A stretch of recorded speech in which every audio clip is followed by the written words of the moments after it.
Welcome to First Responder Financial Freedom Podcast. We talk to first responders all over the nation who are investing and working on businesses outside of their first responder jobs. Our goal is to motivate and educate each other and help provide a better financial understanding for a better future. Now here are your hosts, Mike Webb, Tyler Thrush, and Aaron Foster.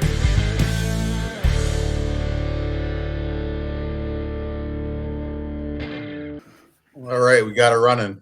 First Responder Financial Freedom, we've got David Dean, a.k.a. the coach who was in Investor Fuel with Mike and Tyler leading up to this. So, David, thanks for hopping on with us. You've got a pretty stout repertoire here of fix and flips, buy and holds, lease options, owner financing, rentals, short-term and long-term. So, I know you know Mike and Tyler fairly well from the group, so I'm looking forward to getting to know you. Thanks for hopping on with us.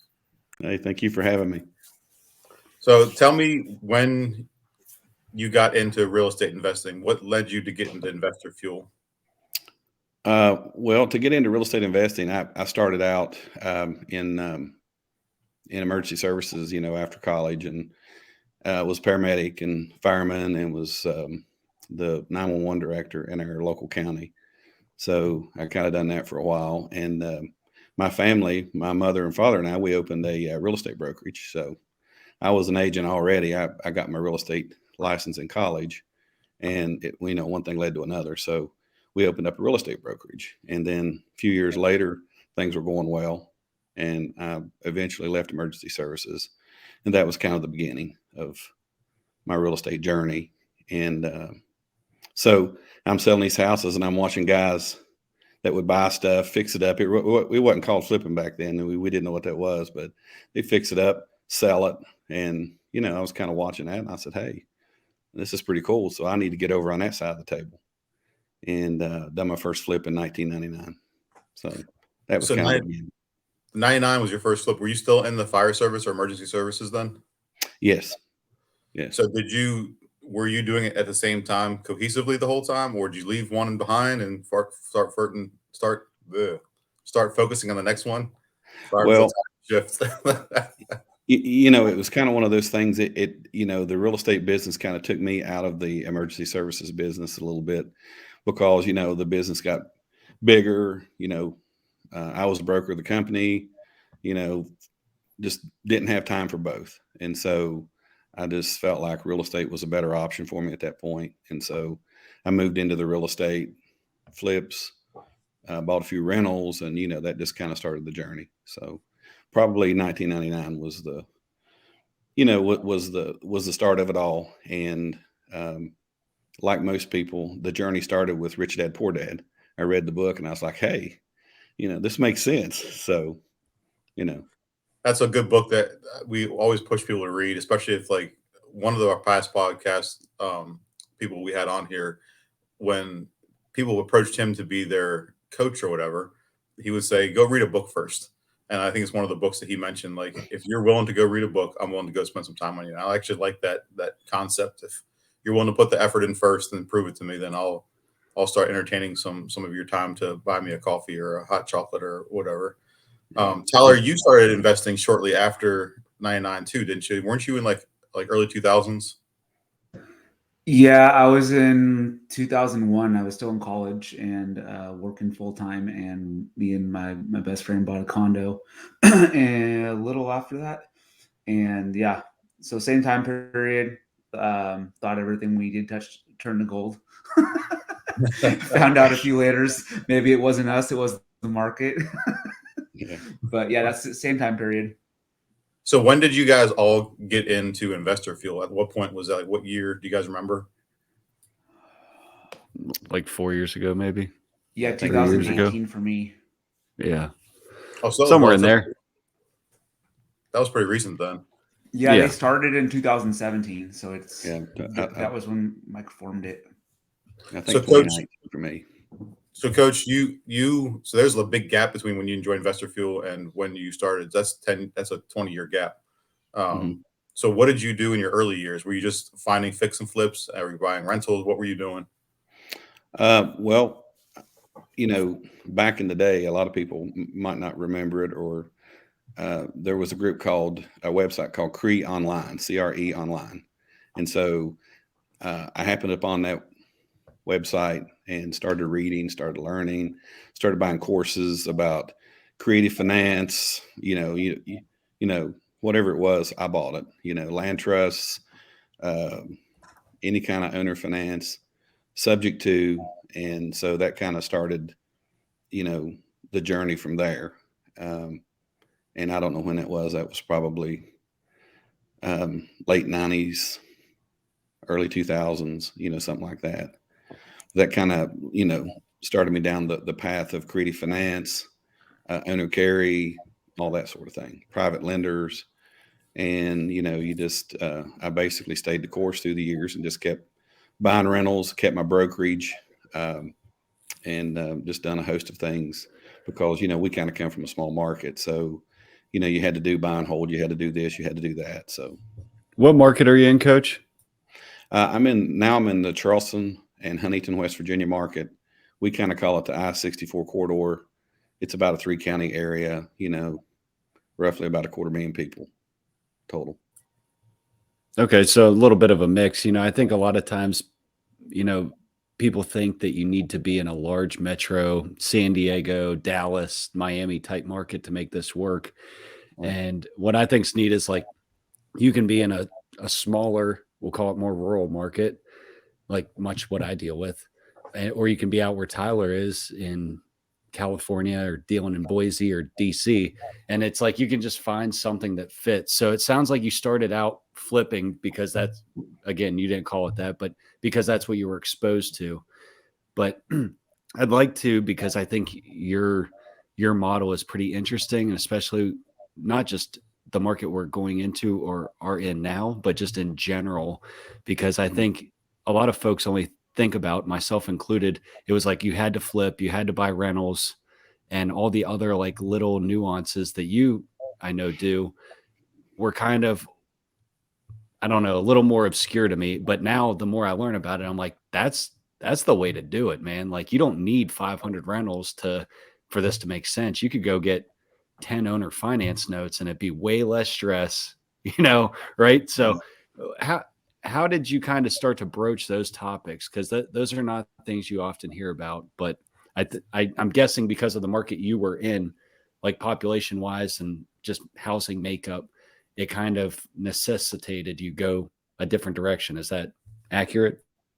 Yeah, that's accurate. You're trying to make deals. When I first started in this business, I wasn't in the Huntington, Charleston metro 250,000 people market.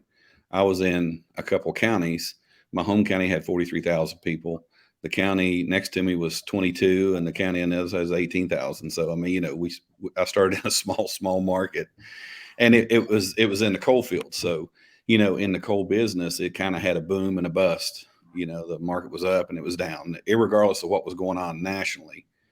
That entire market, as well as most of Southern West Virginia, works on the coal industry. So, I had to find ways and solutions for customers. And so you would have customers that, needed to get rid of their house and didn't have any options, didn't have a lot of equity, didn't have any of that sort of thing. So, along comes my dive into subject to, and started taking over properties, taking over mortgages. And back then it wasn't quite as lucrative because the interest rates were so high back in those days. But as you move forward into today's market, when we do sub twos, I mean, we're picking up houses with the 30-year mortgages and 2.5% interest. I mean, that's a slam dunk if the house is in pretty good shape. Coach, can you break down what a subject to is? It's like a time machine. Basically, sub two is basically taking over the mortgage subject to taking over the house subject to the mortgage. So basically, we kind of come in and we take over the mortgage payments, and we relieve the customer of all the expenses, maintenance, utilities. We get them on the road wherever they want to go, if they're trying to move out of town or if they're trying to do something else. And then we take it over. We professionally manage it. We put tenant buyers in it. And our end goal is to get them financed out and pay the mortgage off and relieve the people with the underlying mortgage. And, that's basically the way it works in short form. So you would do some marketing or find out somehow that I want to sell my house. You come to me and say, Aaron, is your house for sale? Would you be the bank and sell it to you? Is that right? Yeah, basically, you have customers sometimes that have all kinds of extenuating circumstances, divorce, loss of job. And that's what we experience a lot of, is people losing their jobs in the coal industry and they're moving to the Carolinas. Let's just say they have $100,000 house. That's the value of it. And they owe 94 and they need some repairs. So there's not a lot of room there to make money, to pay commissions, to do that sort of thing. So they were kind of stuck with the homes. And so we would come in, take over those properties, put a tenant buyer in them, do some improvements through the years, and then down the road, finance those people out, sell it to a tenant buyer, and, hopefully everybody's happy at the end. Hopefully. So assumable loans, have you started marketing to those people yet? No, I haven't. No. I just started going after a couple of lists on assumable loans just out of curiosity what was out there. And it seems like right now it's a lucrative business to market to. There's so many types of lists and people. One thing you touched on was like you can go after different lists and different people for different reasons. So one guy on the Maryland, DC, Virginia investment group, he was asking how to get the dead body smell out of houses. I'm like, bro, what list are you marketing to? He's like, the dead owner occupant list. The people with the active 911 app, man. I was going to say they get people with active 911 or Pulse Point. There you go. So land leases, you mentioned land leases too. Can we go back over and just touch on land leases and what they are and how you got into them and how you perform those?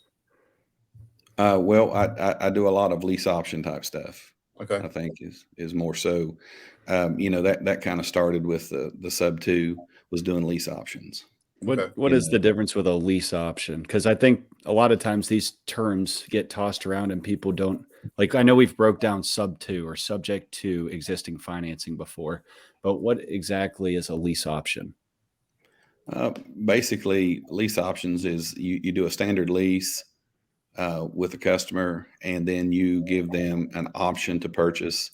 And usually you take $1,000, $2,000 down for the option, and it gives them an option to purchase at a specified time, on or before a specified time. And traditionally, when I do lease options, sometimes we do a credit on the lease payments. Sometimes I don't. It just depends on what we're doing. So basically, somebody that would normally rent a house, we'll say, and they're going to pay you $1,000 a month. Instead of their security deposit being just $1,000, they'll give you, say, $3,000 as an option fee. And within that next, say, 24 months, they have the option to purchase the home at agreed upon price, correct? And if they don't, they lose the option fee if they don't exercise that option within 24 months, right? Exactly. Mm-hmm. Okay. I just want to break that down because it's one of those things, like, people might hear that term and may not understand what that means, but you're basically giving the person an opportunity to purchase a home that they may or may not have had the option to purchase before. And they have a little more skin in the game by giving you the option money, which is different than the security deposit. And in my experience, I would say 102% of the people don't exercise the option and purchase it during that time. It's sad because, like, you want them to be successful, but usually it's basically you just getting the option fee because they don't exercise it for whatever reason. For whatever reason, yeah. So yeah, you're right. It's a couple $1,000, $2,000 or $3,000 for the option fee, and you give them 2 years or 3 years, whatever you agree upon. Are you doing all your marketing and all your rentals and holdings and flips and everything else? Is it just local to where you are? Are you doing anything long distance? No, I don't do a whole lot long distance. I think Tyler's the only one on here that really does anything long distance. Yeah. Well, that's just because my market the prices were too high, and not that it was too competitive, and that my marketing budget at that time would have been like pissing in the wind. there was nothing to do. So I went to a smaller market, and I actually kind of like Boise's grown a lot now, but I preferred it when Boise was a lot smaller because, you know, you're able to get better deals. Price points were lower, all of those things. I mean, now I was just thinking we're looking at a lot for 150 in Boise as of yesterday that I think we got the offer accepted on. And I'm like, man, that would have been 2 houses in 2017. It's just crazy. So your holdings, were you like, I'm just going to learn every aspect of this, and then I'm going to figure out which is going to be the best move for me, or is it just kind of like I'm going to use each one of these facets to my benefit? So you're asking what I think would be the best? Yeah, like what do you is there a dominant one that you use, or you just mix and match your holdings and your movements? Like, do you focus on short-term rentals right now? Do you focus on a combination of long-term rentals? Are you doing lease options? Are you doing a little bit of everything? Well, you know, I do a little bit of everything. Once again, when you're a small market investor, you know, you just got to have like the Batman tool belt. You know, you got to be able to do, you know, all different types of things. And Got to have your Leatherman out. Yeah.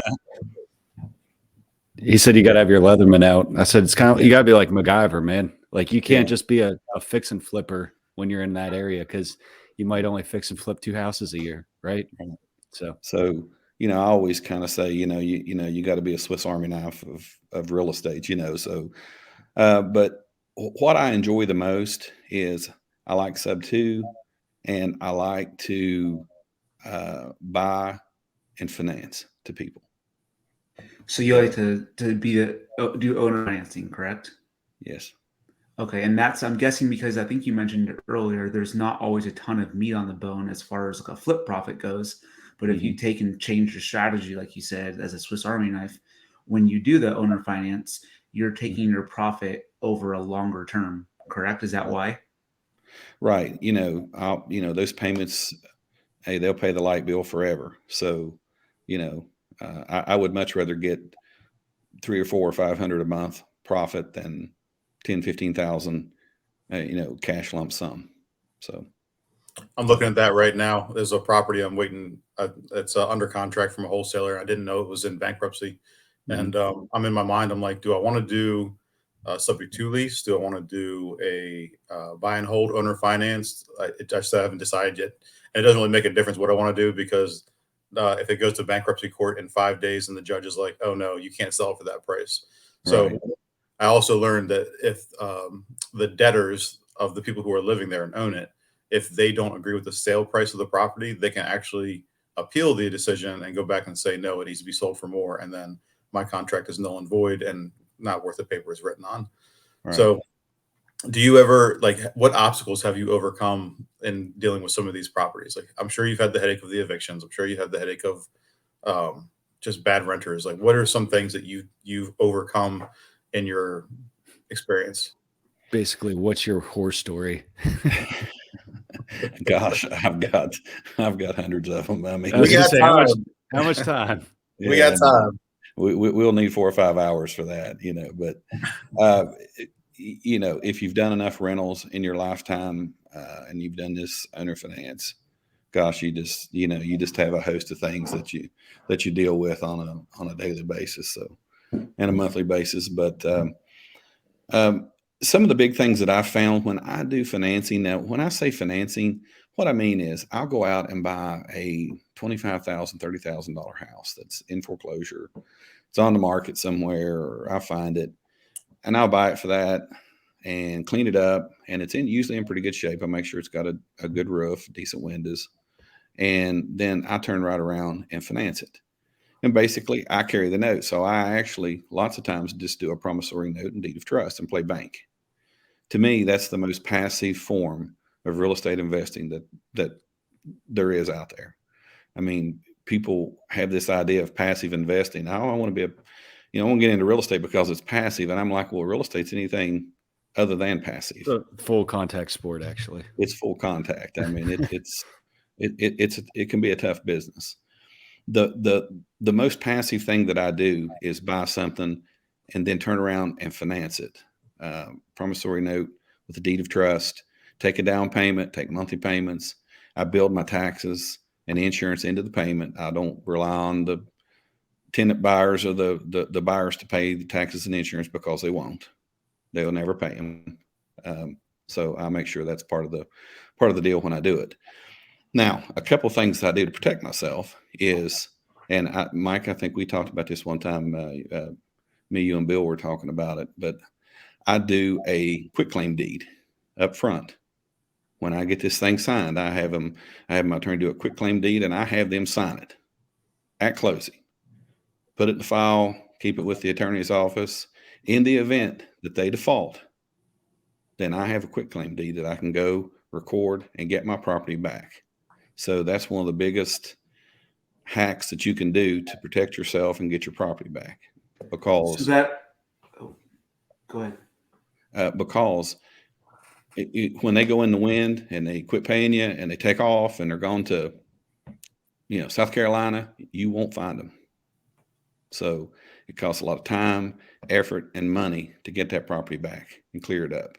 So do it up front while everybody's, huggy, touchy, feely, and everybody's happy. Get all that stuff signed up front, protect yourself. On the back end, it pays huge dividends. Tyler, what were you going to go into? Well, I was just going to state, it saves you from having to go through the foreclosure process, which is why I'm sure that you do it. And he brought up a second point. Anything that we as the buyers ever want to ask from a seller, whether it be a review or anything, you get them right at that emotional high point, right when they're signing that deed and becoming the owner, because afterwards, even as simple as a review, right? Like your chances of getting a good review for whatever reason drop dramatically once they move into that house. But if you got them right on that day that they're signing, it's super high. Even for me, for my mortgage business, it blows my mind. Like the day that they're signing, super happy I can get reviews. One day afterwards, it's like struggling to get that. And like Coach said, he's built in a process to where he has that deed, which I think is awesome. In event of any type of default, you sign it and then you circumvent the foreclosure process, which depending on which state you're in could be a really long drawn out process. I think that's a brilliant idea. I'm guessing you don't have too much pushback because they want that house so bad at that moment that they're going to sign whatever you ask them to sign in order to get that house. Right. Yeah. And we tell them up front, hey, what this is, you're signing over your rights to this house. We're going to keep it at the attorney's office. In the event you default, we're going to record this thing and the property comes back to me. Just to clarify, everybody, it is quit, Quit, correct? Not quick, not like quick lane. Correct. It's sorry. It's like one of those real. On it. No. I always laugh because is it quick? Realtor. That's another one too. Whatever. So, Coach, does that turn it into an eviction then, as opposed to a foreclosure? Is there any difference, like when they do default? Well, what I do is when I start sending them notifications that they haven't paid, and I usually start with just a standard notice to cure, like a residential eviction, and then I send them a notice of what they owe, and then I usually get my attorney involved, and he'll send a few notices and stuff. But traditionally, when you go to the property, they're gone. Once you put a little pressure, they'll move out in the middle of the night, and without even telling you. Oh yeah, wow. Yeah, they're gone. Wow. So, and they never move out when it's 80 degrees out. They move out when it's minus 15. It's like today, 32 degrees and rain. Yeah. They'll move out and not have any heat on. The utilities are turned off. I've had them leave the water running, try to overflow the drains and do all kinds of crazy stuff like that. So I've got 1,000 stories with that stuff. So it's crazy to me that are you still finding houses for that $25,000 realm? Well, obviously that price has went up, but we have houses in our market, like down in Huntington, West Virginia, and some different areas that you can pick up for 30, 35, 25, 40, right in that area. I'm jealous, man. DC, the parking spots go for $40,000. I'm like, how do you pay $40,000 to park your car? That's crazy. Yeah. That's still such a foreign concept to me. When my brother moved to Denver, you know, if you wanted to rent an apartment that had an assigned parking spot, it was like an extra $200 a month. And I was just like, that's such a foreign concept to me. And I'm just like, what in the world? But yeah, man, it is a thing. So it is, yeah, $40,000 houses, $40,000 parking spots, just depends on where you're at, right? Mm-hmm. Yeah, I've got a bunch of houses now that I've paid 15, 25, 30, 35. And, you know, I put them back out on the market, 55, 60. You know, I was doing 8, 9% interest, you know, and taking, usually I'll get somewhere between 5, 7, 8% down. So here's a question for you. So I was having a conversation with my insurance lady a couple of days ago, and she was saying how all of the insurance rates are going up because of the expense of, one, materials, and two, finding help. So has that made you adjust your metrics at all? Oh, absolutely.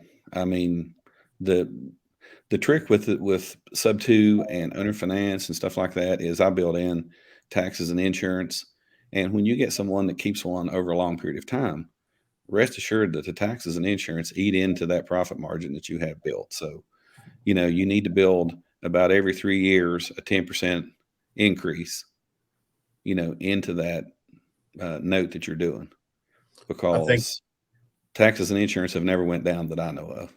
I think this year I was looking at my holdings, and I think I'm spending somewhere around $25,000 in taxes a year right now. And I'm like, oh, and this is after getting rid of 2 properties last year. Like, that's aggressively, like, I can't wait to move. Yeah, But the tax rates are going to vary vastly between county to county, city to city, state to state. So right. is that why you stay in that market? Is like you kind of know what you're getting into price wise and all the affordabilities, and your workers are around there, or is this what you're comfortable at? Well, you know, I'm kind of a firm believer, you know, you bloom where you're planted. And, you know, there's enough business here for everybody. And so, you know, I'm not as aggressive as I used to be because I don't have to, but I still like to get out, flip the houses. I still like to do the finances, and I still like to do those things. I do a lot of stuff with investors in the area. I'll buy stuff, sell it to them, finance it to them, you know, short term, long term.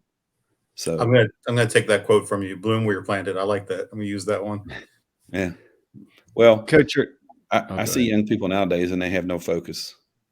They're all over the place. It's the next shiny object. It's the next market. It's this, it's that. And I talk to a lot of guys, men and women in our area. And it's just like, they're from Airbnbs to buy and hold to flip houses to this, to that, to this, to that, you know, and I'm like, man, you know, you got to focus and you got to get good at something, you know, and that's the biggest shortcoming I see today is a lack of focus on what's going on. Pick something and stick to it. Be the master of your trade. Yeah, that's good advice, Mike. I was just gonna say it's, you know, I've been guilty of that, definitely, you know, and I think there's a fine line between like evolving. Like when you started, you were fixing flipping. Now you're more into the lending. So like I think everybody has an evolution, but it's also very easy to blur those lines to where it is shiny object syndrome, myself Mhm. included. So it's like you got to go with that, go narrow, go deep, and don't go so wide and only an inch or two deep, because Yeah. it's very difficult to get in my opinion, a lot of momentum in any one thing when you're doing that. But on the Yeah. flip side, we just said you have to basically be the Swiss Army knife. So there is a dichotomy there, but it's, I think, just being aware of, hey, is this a shiny object, or am I just being resourceful with the opportunity that's presented to me? And Yeah. for me, it's not always black and white. Right. Coach, I think you came up with a good point. You said you're not hitting it as hard as you used to, because you met some of your goals. I'm guessing, right? Yeah. Yeah. So And, you know, so go here's a ahead. question for you. Like, at what point were you like, okay, I've done enough. I'm comfortable with where I am. Like, what was your determining factor? What was your end goal? I don't know. You know, you set goals through the years, and you know, and it was years ago. When I had my rentals and I had all that stuff, you know, I said, well, I want to generate 10,000 a month, and you know, that was that. So you get to there and you say, well, now what? And you know, so. But the biggest thing with me, I think, is just family. You know, my daughter's in college. She plays college softball. I want to go watch her play. My son's older, he's playing sports up middle school, high school, and so those are the things that you want to do. So you inherently kind of slow down a little bit. I haven't noticed as much drop in income, but I've noticed, I don't do as much. So maybe I'm getting a little smarter. I don't know, but I have more people around me that do things for me. So instead of me doing it all by myself. Freedom of time is something that Tyler, Mike, and I talk about. We bring it up fairly often. So Tyler, have you reached your goal at where you're at now? Are you still pushing forward? Are you still hitting the marketing hard? I haven't hit my goal, no, and I just actually increased my marketing, but like what Coach just mentioned is, and I know Mike's kind of leaning towards too, is I'm trying to do more with less of my time. And it kind of like a side note or sidetrack, but yesterday I was listening to Ed Milet and Rob Dyrdek.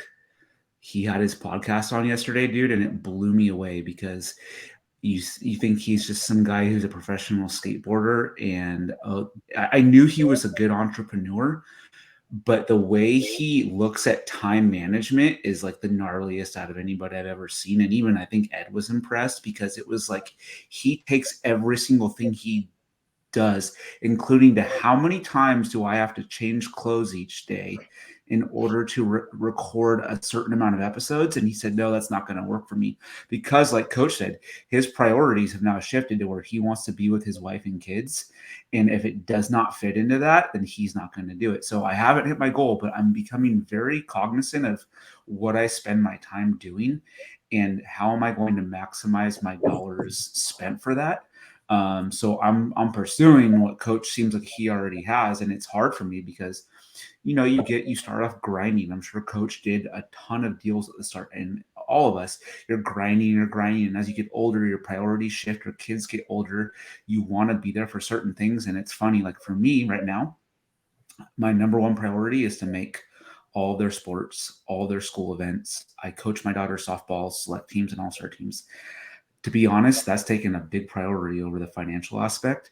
I'm still hitting the goals, and as long as I cover my monthly nut and stuff like that for this time period, I'm okay with that. So I think what Coach is doing, what Mike is doing, what we're all trying to do, I know Aaron's trying to do it too, is how do we fulfill our financial needs and get those met with as little as possible?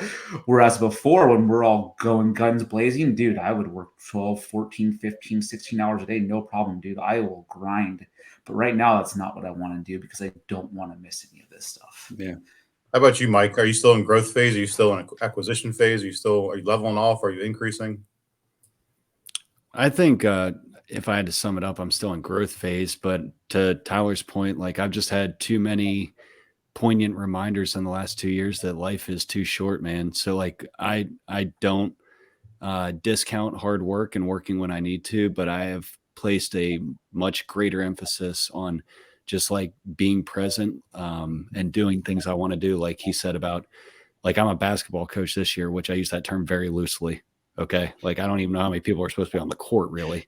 But I'm trying to do things like that, like plan the trip, do the things I want to do, and don't always look at it as like, well, I'm not going to be able to do this deal or go do that. Cause like, dude, the deals, they come and they go, but like specifically with kids, like you only get those days and ages once. And I know a lot of people say that and toss it around, but like now with my second child, like we'll call it more aware of that. Like, oh, that's not just a saying. So I think the whole balance thing is tough, like, because I don't think you're ever really in balance, but I think I'm in growth phase, but I also think I'm in smarter growth phase than what I was, where before I would say yes to everything. And now I say no a lot more than I used to. And sometimes that's, again, a double-edged sword. Like when you're starting out, you have to say yes to every opportunity. But like I just talked to Bill yesterday or the day before, like, dude, do we really want to do this deal? Like there's only like 35 grand on the bone. And it's like, wow, that sounds like a lot. By the time you back out the time and then the taxes, it's like, is it just a distractor? So I'm not saying I won't do it. I'm just saying like now, whereas before I would not even consider, yes, let's do it right now. Let's get it done. Where now I'm like, hey man, is it really worth the time to do that? So that's a very long way for me to say I'm in growth phase, but still just trying to be smarter. And I guess that's what happens when you get a little bit wiser or kicked in the teeth enough. You're like, oh, maybe I should try something a little different. So I was just going to say, yeah, because Mike and Coach and Aaron, all of you, I mean, if you think about it, I think the biggest thing is you're so afraid to say no at the start because you're like, oh, this opportunity is never going to come again. But do you guys feel the more deals you do, you realize, hey, we can afford to say no because something better is going to come down the pike, and that's what we're going to attack. Do you guys have that moment of clarity now where I know for myself, dude, I would have taken anything a few years ago. I would never say no. And like now, like to your point, this deal yesterday, I'm like, it's a lot of work. Do I have the bandwidth to even handle that? Have you guys noticed that you're being more selective because you understand that if you say no to this opportunity, there's still one coming down that's going to be better? So for me, I reached my net worth, my net worth goal in my 30s, and my cash value per month in my 30s. So I'm in the same boat as Coach, where I'm like, okay, now I want to sit back and enjoy. I'm not being as aggressive. But I mean, Coach, what do you think? Like, what do you think about the growth phase versus the time management phase? Like, are you in the same boat as Tyler and Mike? Yeah, I would say so. I mean, you know, real estate, this whole thing has to serve a purpose, and so many people miss the purpose. And the purpose is to kind of design your lifestyle around it, and it serves your lifestyle. And many people forget that. So they call me coach because I'm a coach. I coach high school football. I mean, that's what I like to do. That I've coached over 20 years, and you know, it's just something I do. I coach travel softball. I've coached my daughter's teams. We've traveled all up and down the East Coast, the Midwest, Colorado. We've been everywhere. And real estate has designed my lifestyle to where I can do those things. So one kind of has to serve the other. And I do walk by a lot more deals that I would have ran headlong into 10 years ago, 15. And today I'm like, yeah, I don't know. That's a lot of work, man. I don't know that I want to take that on today, you know. And so I do walk by a lot more stuff. I say no more. And my movements, you know, my family makes fun of me because I absolutely will not backtrack when I'm moving somewhere. Like if I'm going in a direction, all my stops are in that direction, and I won't go back, drive back to something. And I mean, you know, so they think I'm, you know, a little weird for that, but it's just basically managing my time and keeping everything as efficient as I can. So what are you working on now? Like, I know you're into short-term rentals as well. And before we talked the podcast, we were talking about New Gorge or Rocky New Gorge, and a buddy of ours in the group, Matt Blosser, bought a bunch of stuff. So the short-term rental stuff, is that what you're focusing on right now? Is it? No, not really focusing on it. You know, once again, like Mike alluded to, you know, it's just something in the tool belt. Okay. So I have had a great opportunity on an Airbnb short-term rental in Charleston. That's in a great location overlooking town. So picked it up, you know, converted it to the Airbnb, and you know, it's been doing really well. So, you know, we have a lot of people coming in for ball tournaments and softball and basketball and all the different things, concerts, you know, so it's been a good pickup, you know, and something really nice to add to the portfolio. And now it has me thinking a little more about converting some of my long-term stuff to short-term stuff. What other projects are you working on right now? I'm purchasing one, a flip. I've got a couple more on the market. And both of those are what I call just kind of hotel properties. That's more what I like to buy now. I buy them, you know, for lack of better terminology, you know, I blow its nose, wipe its butt, and put it back on the market, you know. So lipstick on a pig and keep them moving, right? Yeah, you know, they're nice properties. They're in pretty good shape. Get a great deal on them. Roof's good. Windows are good. Needs painted. Needs a little bit of floor covering. Needs a countertop. You know, just stuff that I can turn around in 3 weeks and put back out on the market. So I've been doing a lot more of that, and I do a lot less of the guts and butts. You know, I've got a lot of scars to prove it through the years. I just don't want to do a ton of those anymore. One thing that worries me right now with the cost of all the renovations is the financial output to do these guts is a lot bigger and a lot more risk. Because what if the market turns like it did last year from 3% to 7%? Like, it's a bigger risk, and I'm not willing to do that now. It's just not worth my headache and time and effort. Mike, what about you? Like, are you going after anything right now other than the storage unit properties? My main thing is right now is the storage and the lending. If we have something land on our lap, like I said about that deal the other day, we'll look at it. But I'm just mainly focused on that. Like, I'm not looking for a full gut rehab at this point. Even if the material prices hadn't changed, I think I was basically at the end of my rope when it came to just dealing with that. Because to Coach's point earlier, like, I was managing 5, 6, 7 rehabs at a time. And it's just, even with good crews, which again, use that term loosely, because they all have an issue, whatever that issue might be. Like, this guy doesn't have a license, this guy's truck, there's always something, right? I had enough of that stress, right? So I was ready to move out of that. But right now, I'm not interested in a big flip or anything like that. Not saying you can't make money. Like, we have a guy that we loaned to one of our first jump capital deals. He's getting ready to cash out on the 22nd. It looks like he's going to make like 72 grand on this flip.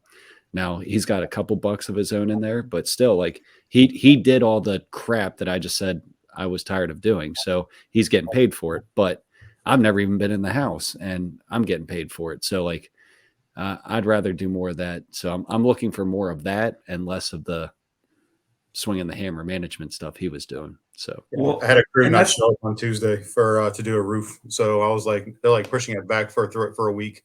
So I'm like, man, you can't push these roofs back too much longer. Like, we're supposed to get snow and sleet today. Tyler, I didn't mean to cut you off. What were you saying? Oh, no, you're good. I was saying, but like when Mike was saying that, I just thought about it this way. And same thing with Coach. It's like, the cool part is for both of them is they see the deal get presented to them, however it comes along, referral, whatever. And it's like, hey, you know what? I don't want to flip that thing, but I'll lend on it. And then for Mike, he has the outlet of the I-81, their meetup, right? Hey guys, we just got this deal. We don't want to take it on. Does anybody want to take it on as a flip? We'll lend on it. And hey, it's that peace of mind that I'm sure Mike's getting right now, Mike and Bill. It's like you're removing a lot of brain damage that you used to say yes to. And then what it does is it increases your bandwidth for your lending and your storage that you did not have previously. And while certain capital goals have already been met, you're slowly growing this business. And that's the hardest part for myself personally. I never wanted to slow down on the big chunks of money to get these smaller checks every month. But I looked back after this last year and went, oh, whoa, these last couple things that I did, I stopped myself on, now is coming in as a pretty good chunk of money monthly, where I'm like, oh, wow, this is really interesting. So like, I know for Mike, and then Coach, for you specifically, I'm curious. So you're doing a lot of owner financing, lease options, stuff like that. To me, I always think of, well, you're spending money as far as marketing and stuff like that goes. Are you spending a lot of money marketing? Is this coming through a bunch of referrals? How are you acquiring your deals? And then how are you mitigating that extra cost of marketing if you're not taking on flips right now? Well, I still take on some flips, and I do more of the hotel type flips. I just kind of am a lot choosier on the flips that I do take on. And I do market. I mean, we do some need to sell my house fast. We do some, I do a lot of SEO type stuff, do a little PPC. So that's the basics of my marketing. Facebook too, right? Yeah. So I do a lot of, I have a lot of Bless contacts with real estate agents. That's the world I come from. So I get a lot of referrals from agents and stuff like that. And, so they're kind of familiar with what I like to do. So that, marketing to lists and stuff, I mean, you can't do that in West Virginia, at least in my market. If you try to the data is horrible in West Virginia. It's so hard to get good data. Like, you go to Maryland, you have the SStat. It's like you can get good data pretty easily. West Virginia, like, I got a mailer from somebody I know for a storage facility I bought, who has the previous owner's info on it, which the people we bought it from owned it 10 years. So the information he had was greater than 10 years old. Now, that could have been a him thing, but West Virginia's data is tough, man. Sorry. Yeah. Tangent.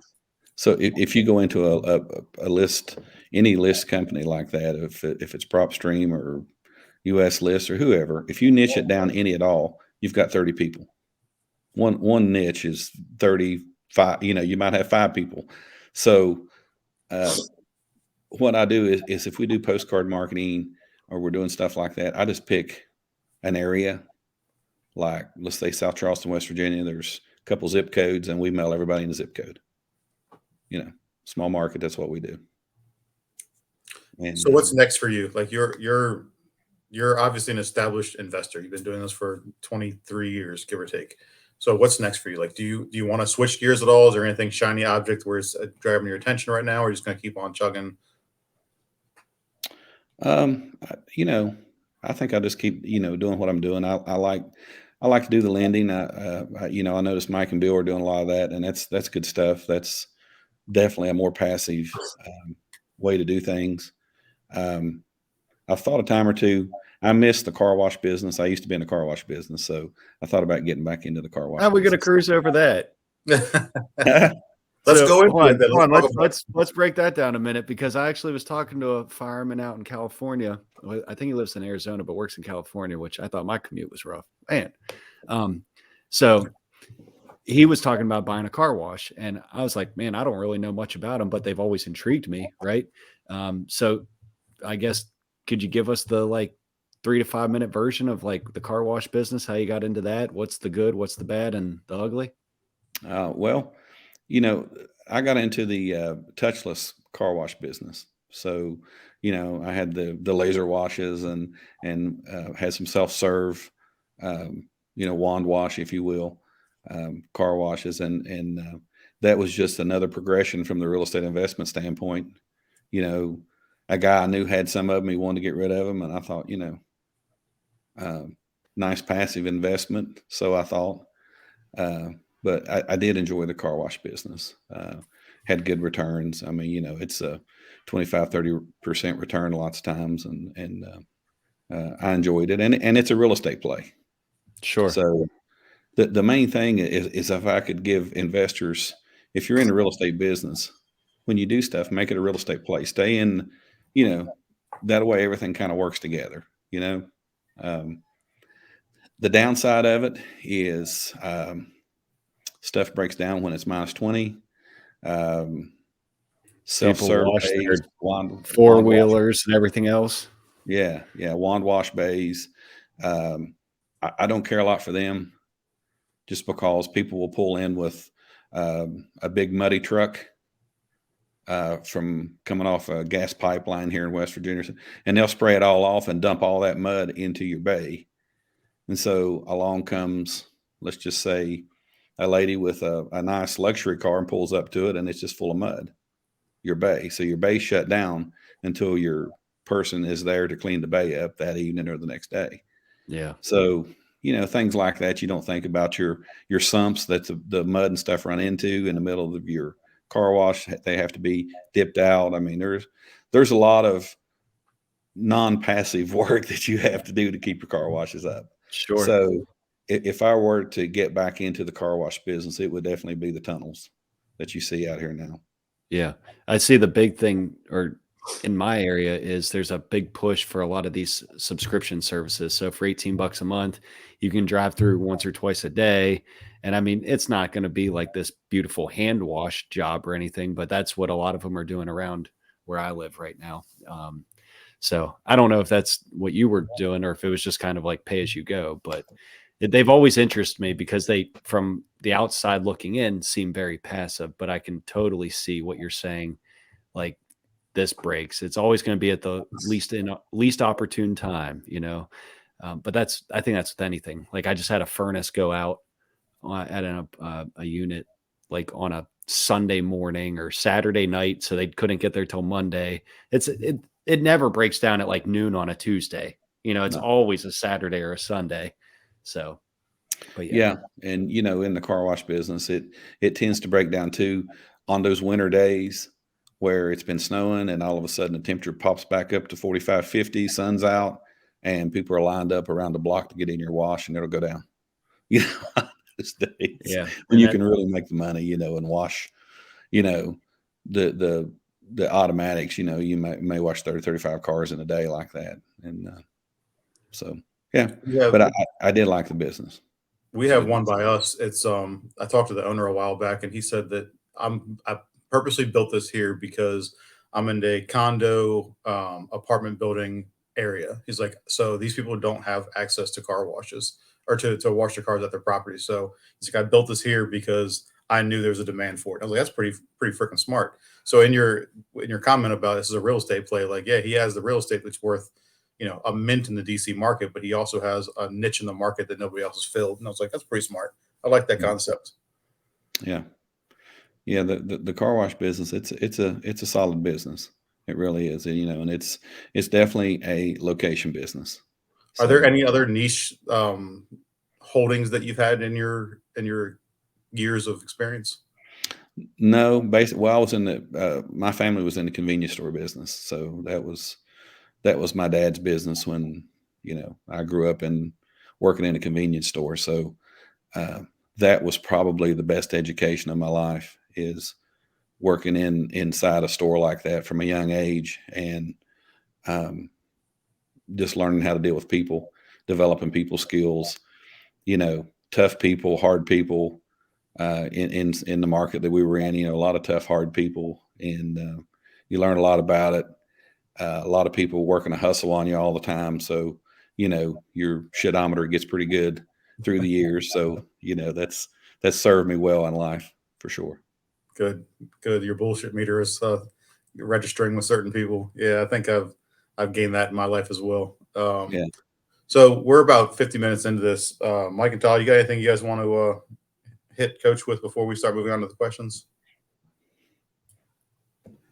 I could think of several things, but I know we only got a little bit of time. So one thing I thought you did was the small town marketing. I remember, and this is just an afterthought after we talked about the mail list, was you said just hammer those, like when you're in a small market, kind of like I am, go out and get one of those banners for like the little baseball field and stuff like that. I think that's one of those overlooked type of marketing ideas, but I see those all the time where I live, and I'm like, I don't know what that costs, probably 150, $300 or whatever. But it's like, and if you're in a small community, something like that, you could just like, so for the guy out in the middle of BFE, Idaho, Mississippi land or whatever, man, start out small. Just put a sign at your baseball field for $300 for the season that says, Coach buys houses, and your phone number, and just, that's a low barrier to entry, man.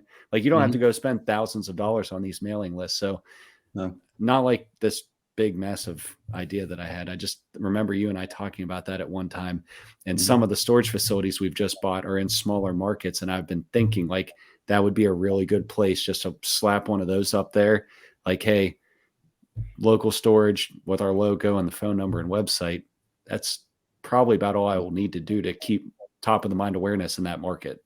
Yeah. So, well, the best, and I can say this with absolute confidence, the best deals that I've ever done, the best house flips making the most money, came directly from a ball field, from a parent or someone that knew me, that knew I was in the business, because I'm always around the ball fields. Matter of fact, one of my private lenders that I've used for years came from the ball field. I mean, so there's a lot of business to be done around softball fields and football fields and stuff like that. And support the kids. Yeah. Yeah. And that's the great thing is I love the ball fields. I'm there for the kids, but I do signs, and people do know what I do. So I become the expert. They come up, want to talk to me, and I give people a lot of advice, and I hook them up with a lot of people and agents and different things to help them get rid of their houses. But the absolute best deals and some of the best things have always come from softball fields, baseball fields, football fields. So it'd be well worthwhile for you to put banners up. I have them up in about everywhere. There you go. The Maltese Mortgage softball team next season, jerseys and all. I got my banner already out there. I did it next year.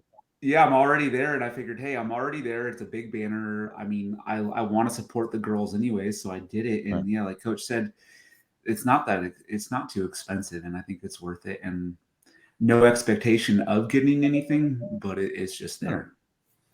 No, Name you're there brand to support recognition is kids. huge. The name Yeah, brand it's branding, right? Yeah, it's all branding. It's like if you get the same name and it's repetitive and they keep remembering it, then what does it take? Like the average of 5 to 7 touches for somebody to start remembering your name. Mhm. I'm sorry, everybody knows Coach's name is Coach. As you said earlier, like nobody remembers your real name, so everybody calls you Coach. Yeah.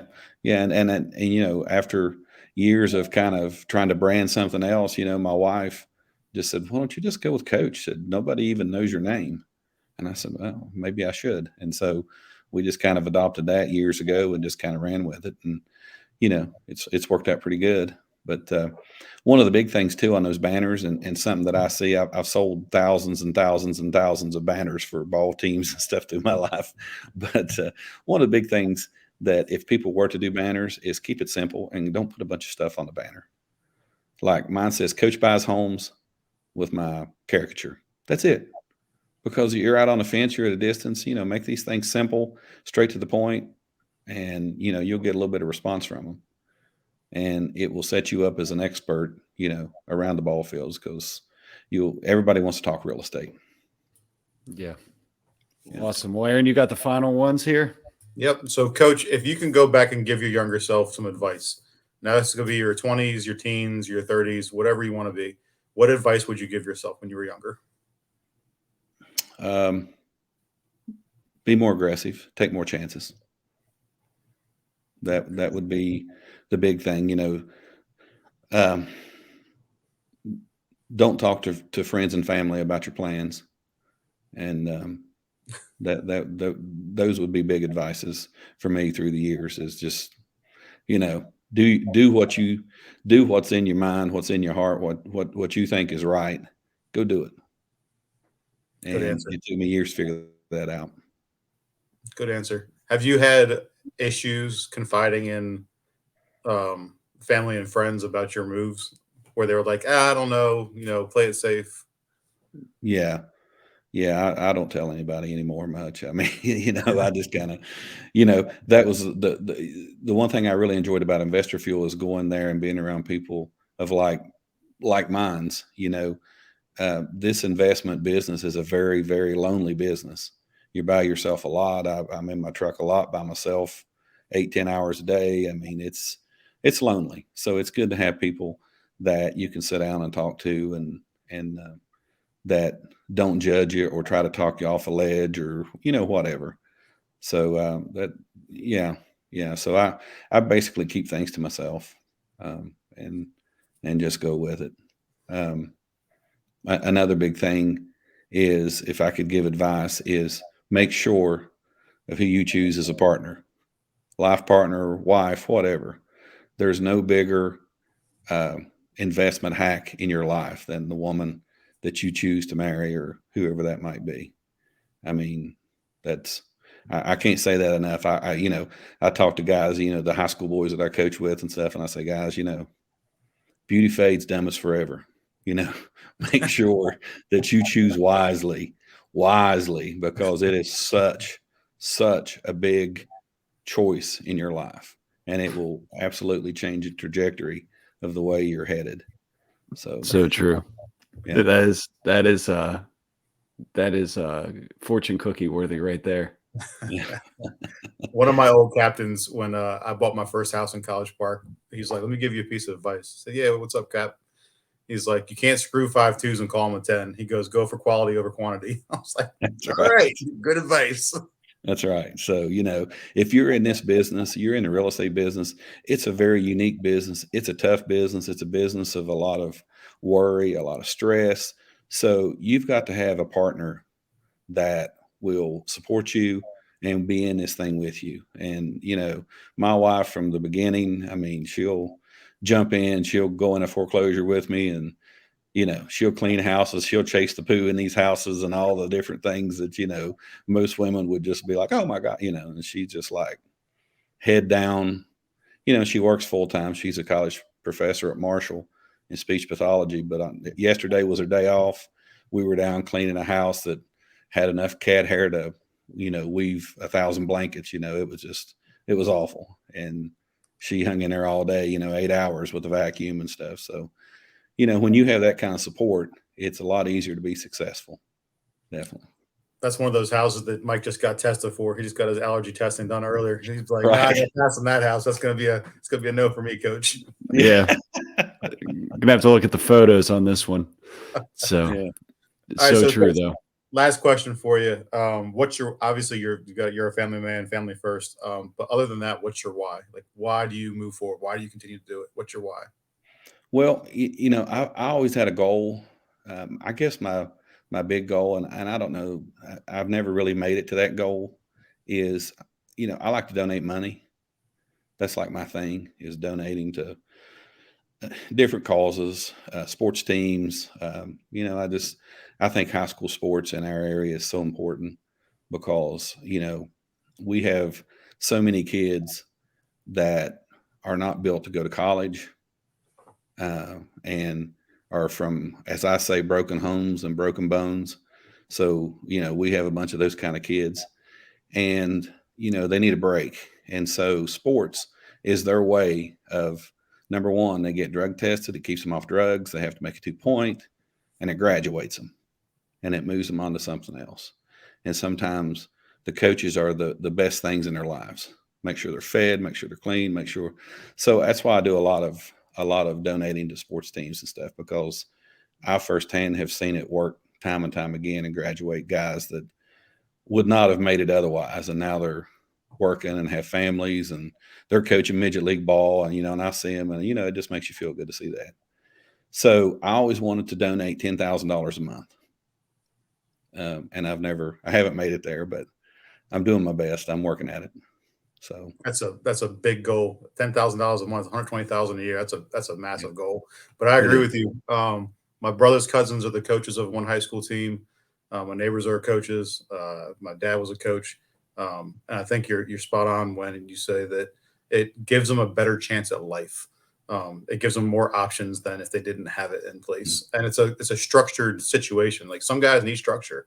Some guys need to be told what to do.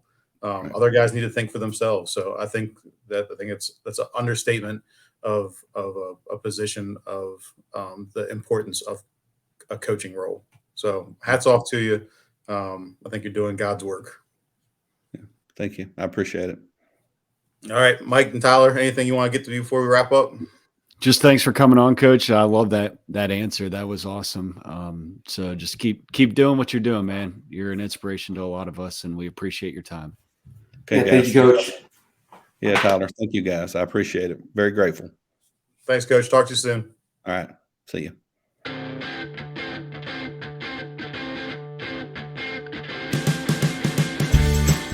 Thanks again for spending some time with us today. If you found value in anything you heard, please share with someone who may benefit. We look forward to connecting between shows in our Facebook group, First Responder Financial Freedom. Till next time.